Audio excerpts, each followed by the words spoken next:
आता किती वाजले? आता वाजले 11:30 आणि आता आम्ही कुठे चाललोय? चाललो मंदिरात. तकडच्या मंदिराचं नाव आपण आता मंदिरात चाललो हे बघायला. ऑफकोर्स तुम्हाला व्हिडिओ बघून वाटलंच असेल की मी काय दाखवणार आहे. तर मी आज केळबाई देवीची जत्रा दाखवणार आहे तुम्हाला. पारंपरिक पद्धतीमध्ये कसं ॲक्च्युली केलं जातं, पूजा वगैरे तुम्हाला दाखवते. आणि ऑफकोर्स तुम्हाला खूप आवडेल. बहुतेक भरपूर गोष्टी ज्या आपल्याला ॲक्च्युली माहिती नसतात, बट त्या गोष्टी जेव्हा कळतं तेव्हा कळते खूप गोष्टी असतात. So stay tune. नमस्कार. गोव्याच्या निसर्गरम्य प्रदेशात वसलेलं एक गाव, जिथे इतिहास, श्रद्धा आणि भक्ती याचा संगम आहे. आज आपण भेट देतोय मये गावातील श्री माया केळबाई पंचायतन देवस्थानाला, जिथे गेल्यावर खरोखरच देवतेचा स्पर्श जाणवतो. हिचोलीपासून अवघ्या 3 किलोमीटर अंतरावर वसलेलं हे मये गाव, जिथे प्राचीन देवतांच्या मंदिरांनी साऱ्या वातावरणाला एक अनोखीच पवित्रता लाभलेली आहे. इथे श्रीदेवी सातेरी, महामाया आणि केळबाईसह अनेक देवतांची मूळ वस्ती आहे. श्री माया केळबाई पंचायत देवस्थानाचा इतिहास तब्बल 6.5 वर्षांहूनही अधिक जुना आहे. हा परिसर गोव्यातील सर्वात जागृत आणि पवित्र देवस्थानापैकी एक मानला जातो. या देवस्थानाचं महत्त्व म्हणजे केवळ धार्मिक नाही, तर इथल्या लोकजीवनाशीही घट्ट जोडलेला आहे. देवीची जागरूकता आणि तिची कृपा आजही गावकरी आपल्यावर अनुभवतात. चैत्र शुक्ल पंचमीपासून गावात वातावरण बदलायला सुरुवात होते. ही देवी जत्रेच्या मूळ स्तोत्राची साक्ष देते. छानशी ओटी भरून झाली की देवीच्या पाया पडून आपल्या घरी प्रस्थान करतात. देवी केळबाई आणि देवी मुळगावकरण यांचा 2 दिवसाचा मुक्काम गावकरवाडा येथे होतो, जिच्या 33 कोटी तीर्थांचं सामर्थ्य वसवलेलं आहे, असा गाढ विश्वास आहे म्हणे. चैत्र शुक्ल अष्टमीला सहस्त्रवद भक्तिगण या पवित्र तळीवर स्नान करतात आणि आपले तन, मन आणि आत्मा शुद्ध करून देवदर्शनासाठी सज्ज होतात.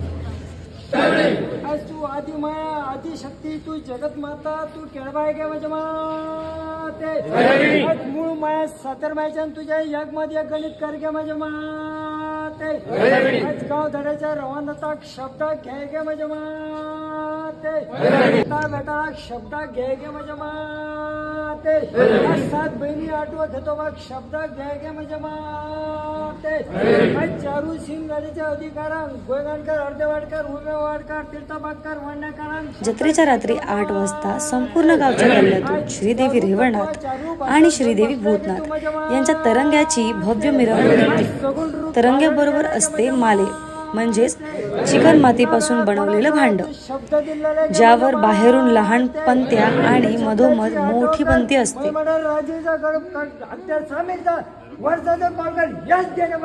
वातावरण ढोल ताशा आणि गजराचं सुख असतं. शंखध्वनी आणि भक्तगायन घुमत असतं. संपूर्ण गाव देवीच्या भक्तीले न्हालेलं असतं. चव्हाट्यावर पोहोचल्यावर मालेची मध्यभागी असलेली मोठी पंती प्रज्वलित केली जाते. त्या क्षणी संपूर्ण परिसर एक अलौकिक प्रकाशनाने उजळूनच निघतो. तेवढ्यात मुळगावकरांनी देवी मुळगावकरण यांचा निरोप घेतला जातो. मालेगावचं संपूर्ण प्रज्वलन होतं आणि जणू साक्षात देवीचे ते तेजस्मय रूप हे व्यापूनच टाकतं. या प्रज्वलित मालेचे फेरा सुरू होतात. धोंड म्हणजे घोग अशा आपल्या भक्तिसरात झिंगत नाचतात. देवीची उत्सव मूर्ती पेटीच्या स्वरूपात आणली जाते. तिथे विविध देवांचे मुखवटे असतात. देवी केळबाई व देवी मुळगावकरण यांचा 2 दिवसांचा मुक्काम असतो. हा सुंदरसा नजारा रात्री 2चा आहे बरं का. बघून 2 वाजले आणि अजूनपर्यंत काय पूजेला सुरुवात नाही झाली. ॲक्च्युली खरंच हालत खराब आहे आमची खूप जास्त, है ना. आता असं वाटतं की आपण घरीच जायला हवं होतं. घरी गेलो सुद्धा ॲटलीस्ट थोडासा आराम भेटला असता आणि मग यायला हवं होतं.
टोटल 500 धेडे आहेत. धेडे म्हणतात म्हणजे प्रत्येकी घरातले एक एक पुरुष असतात, लहान असो मोठे असो. फक्त ते एकदम अंडर एज नाही पाहिजे, कारण त्याच्या मागे पण रिझन्स आणि रिच्युअल्स आहेत. सो ते धेडे नॉनव्हेज वगैरे काहीच खात नाही आणि फक्त उपवास करून इकडे पूजेसाठी रेडी होतात. माझ्या नशिबाचा शेवटचा राऊंड भेटला मला शूट करायला, कारण की माझी बॅटरी पूर्ण डेड झालेली आहे. सो आता इथे आईस्क्रीमवाल्याकडे चार्जिंग लावून मी इकडे आले आणि तुम्ही बघू शकता की किती छान पद्धतीने हा राऊंड कंप्लीट झाल्यानंतर त्यांनी देवस्थानाच्या ठिकाणी आणून ठेवलेल्या आहेत या पालख्या. 2 पालख्या होत्या, एक पालखी दुसऱ्या वाडीतली होती आणि एक पालखी ह्या वाडीतली आहे, या गावची आहे. तो ती इकडे आणून ठेवलेली आहे मंदिरात.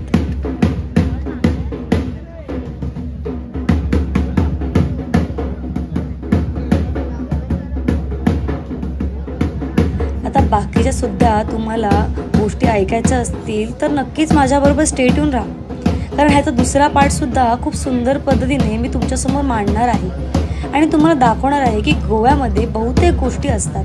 तर माझा एक छोटासा प्रयत्न हा आहे की गोव्यासारखी सुंदरशी जागा ही फक्त दारू आणि बेवड्यांसाठीच नाही किंवा पर्यटकांसाठीच नाही, तर ह्याच्या आतली इतिहाससुद्धा खूप सुंदर आहे आणि अशा खूप गोष्टी आहेत ज्या तुमच्यापर्यंत मला पोहोचवायच्या आहेत. अशाच व्हिडिओसाठी लाईक, शेअर आणि सबस्क्राईब करणं विसरू नका.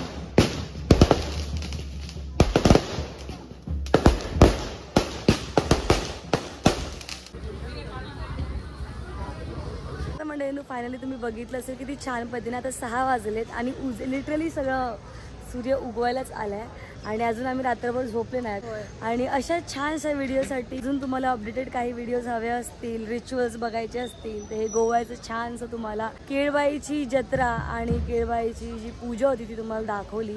अजून पण इकडे आहे रिच्युअल्स, ते तुम्हाला मी नक्की सांगेन. अशा छानशा गोष्टींसाठी लाईक, शेअर आणि सबस्क्राईब करणं अजिबात विसरू नका. Bye guys, love you. Love you.